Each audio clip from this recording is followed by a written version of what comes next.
Hello everyone, নতুন একটা ব্লগে তোমাদের সকলকে জানাচ্ছি অনেক অনেক স্বাগত। আর এখন থেকে আমি ব্লগটা শুরু করলাম। আর এখন কিন্তু দুপুর নয়, সকাল নয়, এখন হচ্ছে সন্ধে বাজে হচ্ছে 5:30 বেজে গেছে। আর এখন হচ্ছে আমি যাচ্ছি আমার একটা বন্ধুর সাথে দেখা করতে। ওর মনটা খুব একটা ভালো নেই, ওর সাথে জন্য দেখা করতে যাচ্ছি। দেখা করে ওদিক থেকে আমি বাড়ি চলে যাব। আর সকালবেলায় তো এখানে এসেছিলাম, সকালবেলায় এই বাড়িতে এসেছিলাম মায়ের কাছে। তো সারাদিন ছিলাম, তো এখন যেতাম না, এখন তোমাদের দাদা এসেই আমাকে নিয়ে যেত, কিন্তু ওই যে ও ডাকছে ওই জন্য যাই একটুখানি। বন্ধুর পাশে থাকতে হবে, তাই না? তো চলো ব্লগটা এনজয় করো।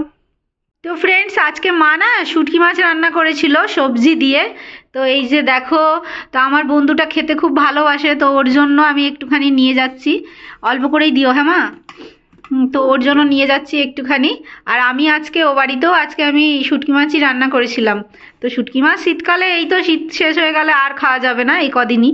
আর আমার বর এত ভালো খায় শুটকি মাছ যে কি বলবো। না আর দিও না, অনেকটা দিয়ে দিলে মা, ঠিক আছে থাক। আর হ্যাঁ থাক, আর লাগবে না, এতেই হয়ে যাবে ওদের দুজনার। ঠিক আছে, ওইটাই দিয়ে দাও। তো চলো, আমি ট্রেনে করে যাব। ট্রেন কখন পাবো আমি জানি না। এই ব্যাগটার মধ্যে একটা প্লাস্টিক আছে মা, নাহলে তেল গড়াবে আমার ব্যাগটা, হয়ে যাবে। না ওতেই হয়ে যাবে, অনেকটাই দিয়েছো তো।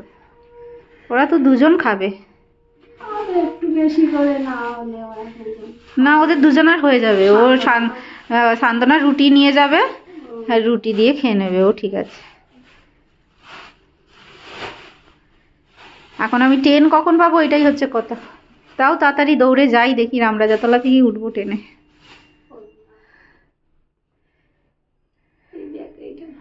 ও এটা দিয়ে দাও আমায়, এটার মধ্যে দিয়ে দাও।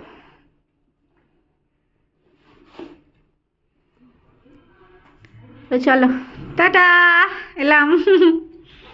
আমার ব্যাগ না নিয়েই চলে যাচ্ছি দেখো। তো চলো যাক।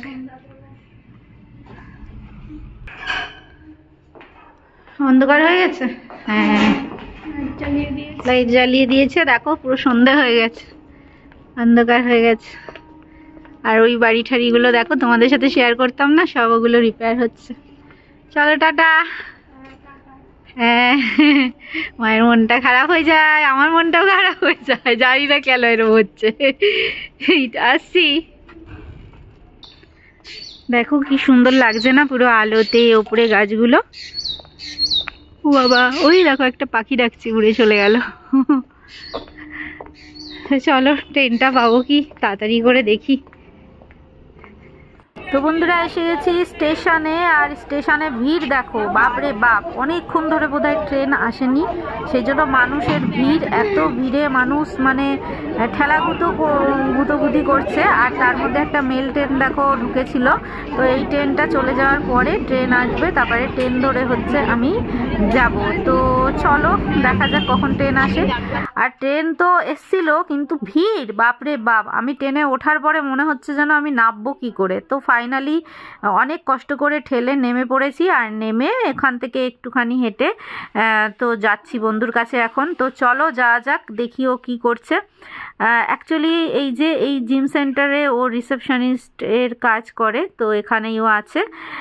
তো ওর কাছে এলাম। এই যে আমার সেই বন্ধুটা দেখো।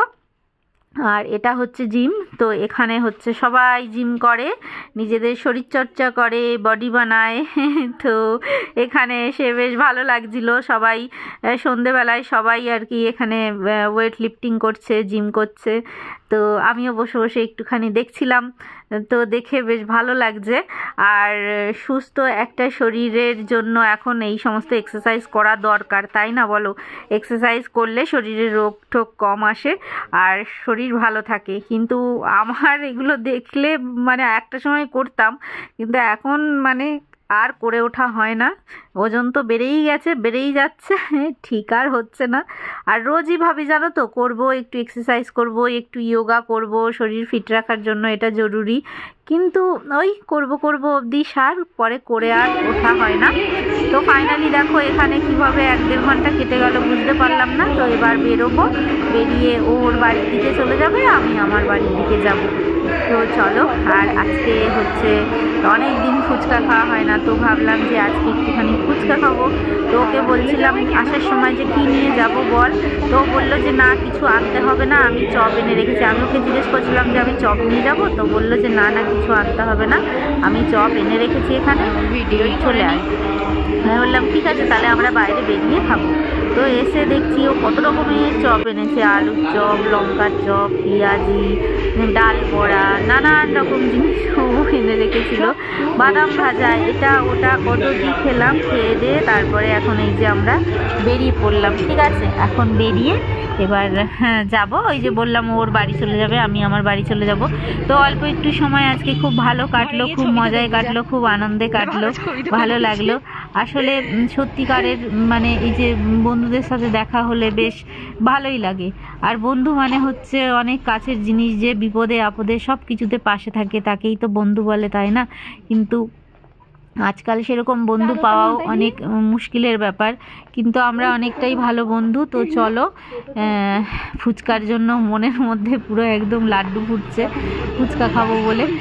তো পেট ভরে গেছে আমার, এত চপ খেয়েছি যে আমার পেটটা পুরো ভরে গেছে। ওকে বলছি যে তুই এত চপ কেন এনেছিস, তো ও একটা একটা করে বার করে দিচ্ছে আমাকে।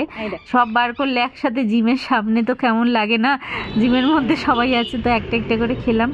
এই যে চলে এলাম, আমরা ফুচকার দোকানে দাঁড়িয়েই আছি। আমার বন্ধু বলছে এটা যে কতটা একটা বিরক্তিকর ব্যাপার যে ফুচকার দোকানে দাঁড়িয়ে আছি ফুচকা খাবো বলে, আর ফুচকাওয়ালা কাকু তখন ওই জল বানাচ্ছে, আলু ফালু মাখছে, এরকম ব্যাপার। তো অনেকক্ষণ পরে ফুচকা দিল, ফুচকা খেয়ে সে চলে গেল তার বাড়ির দিকে, আমি চলে যাচ্ছি আমার বাড়ির দিকে, মানে উত্তর দক্ষিণ এরকম অবস্থা। তো চলো এবার আমাকে টোটো ধরতে হবে, টোটো ধরে তারপরে যাব বাড়িতে। তো এসে গেছি বন্ধুরা ঘরে, আর এখন হচ্ছে রাতের খাবারটা করতে হবে। ঠিক আছে, তো চলো রাতের খাবার করি, আগে ড্রেস চেঞ্জ করি, একটুখানি রেস্ট করি, একটু বসি, তারপরে ঠিক আছে। তো ফ্রেন্ডস, এখন হচ্ছে আমি আটা মাখছি, আর আজকে আমার বর বলেছে রাত্রিবেলায় রুটি খাবে, তো সেই জন্য দেখো ওর মতনই আটা মেখেছি, আর ভাত আছে আমার, সেই জন্য বেশি রুটি করব না, শুধু ওর মতনই করে দেবো। আর দুপুরবেলায় ওই যে শুঁটকি মাছ রান্না করেছিলাম, বা শুকো মাছ বা ড্রাই ফিশ, তো সেটা আছে, ও সেটা দিয়েই রুটি খাবে বলেছে, তো সেই জন্য এই যে এখন রুটিটা আমি করব না, রুটিটা আমি ওকে গরম গরম করে দেবো, কারণ রুটি ঠান্ডা হয়ে গেলে না খেতে যেন ভালো লাগে না, তো সেই জন্য ও এলে তারপরে আমি রুটিটা করে দেবো।